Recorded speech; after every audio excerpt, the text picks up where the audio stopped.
Hello, hi students. I hope all is well. Today we'll be discussing how to do a concept map, and the topic that we're going to do the concept mapping on is the immune system. Again, my name is Dr. Danvers Perez. I am a doctor of nursing practice. The information given in my videos and all my videos are for educational purposes only. All right, so let's look into it. So once you get the assignment to do a concept mapping, you want to look at the rubric or look on what you should do the concept mapping on. That's very important. So here are some examples. This concept map should include the description of the body's general immune response and the stages of the immune response.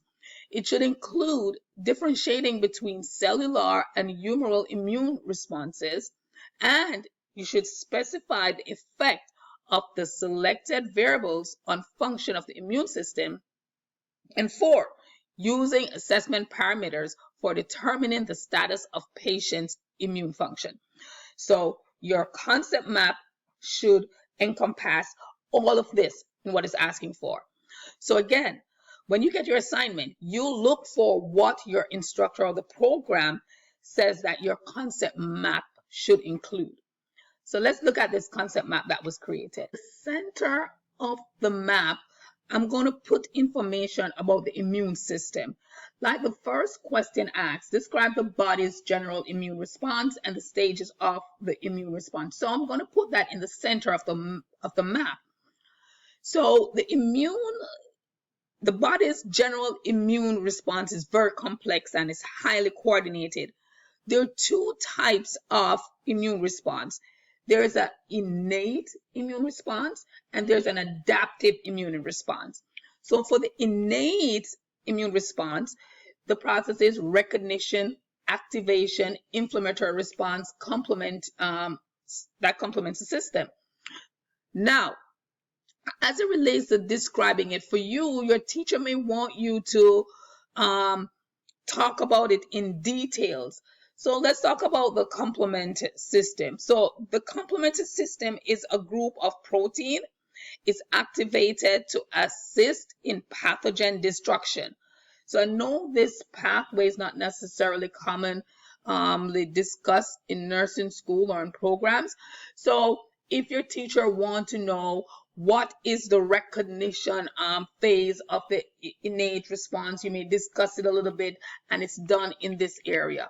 So these I just put only the main topic of the process.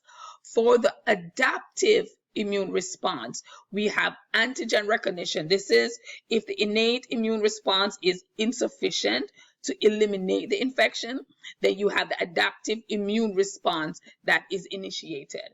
Then we have antigen presentation, then B cell activation, T cell activation, memory formation, resolution, and immune suppression. Those are the process of how the immune system operates. So your teacher may need maybe details and not just name of the processes. So again, check with your rubric to see what is called for, because you may need to discuss some of these in more details than what I have here. Then the second question said differentiate between cellular and humoral immune response. So I put these 2 right here. One box is cellular, the other one is humoral response. So as it relates to the cellular response, there are 2 types of, there's a cell type which is called T cells. The T cells are breaking down into CD4 and CD8. So these are antigen presenting cells like the dendritic cells, the macrophage, and the B cells. So the function is to target infected cells such as virus infected cells or cells that have intracellular pathogen to destroy them. In the humoral response, these are the B lymphocytes and the antigen presenting cells such as the dendritic cells and the macrophage. So these functions, they target pathogens and toxins that are circulating in the body. So the next question, as listed here, says specify the effect of the selected variables on the function of the immune system. So there are different variables that play a role as it relates to the immune system, but I picked out 6. I put 3 on each side. So one is vaccination. So vaccination enhances the body's ability to respond effectively to specific antigen. Medications, that's another variable that can affect the immune system, is that you have individuals who have organ transplant, and so that the body doesn't reject that organ and see it as a foreign body, they need to take medication that suppresses their immune system. So when the immune system is suppressed, it may not react effectively against other pathogens. Chronic illnesses such as diabetes, HIV weaken the immune system because, again, HIV virus affect CD4.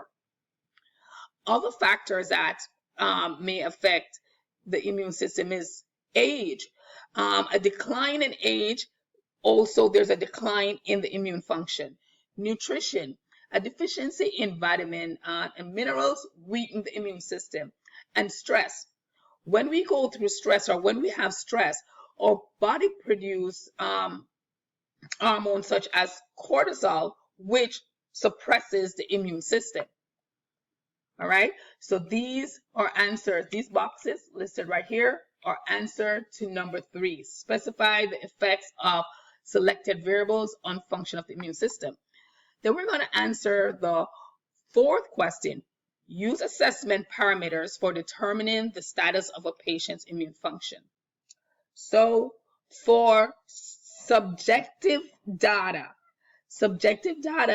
is what the subject, that is the patient, what is it that they say to you? So again, I split the assessment part of the question in 2, subjective and objective. Subjective is what the patient say, objective is what you find with your eyes during your physical assessment and the tests that you've conducted. So for subjective, the client may complain about weight loss, frequent fevers, night sweats, recurring infection, and you should ask, or they may tell you about new allergies or unusual skin rashes. And that is subjective, what they tell you. Objective, on the other hand, these are assessments that you find during the physical checking of the patient's body. You may see enlarged lymph nodes. You may see also skin rashes, also temperature. They may have a temperature. When conducting a PPD, or if they did a PPD that you say there's a raised area red, it could be an indication either that they get the TB vaccine already, or it could be that they've been exposed. X-ray is another indication, which you could check for TB in the lungs. CT scan, biopsy, and cultures are used to determine if there's an infection and what's going on as it relates to the immune system. So again, this is a concept map on the immune system. I hope this was helpful. Just keep in mind that there are many different types of concept mapping. Your teacher may give you a concept map to do a care plan, or they may give you a concept map to do on anything that has to do with any system in the body, GI. One of the first things you need to find out is what is it they want the concept mapping on. Is this a care plan concept map? Is it an immune system concept map is here? And they're going to give you the areas. If they don't write it down, look at the rubric. The rubric will tell you what you're going to be graded on, and so you'll have an idea what should be included in your concept map. Okay? So I hope this was helpful. Thank you so much for watching.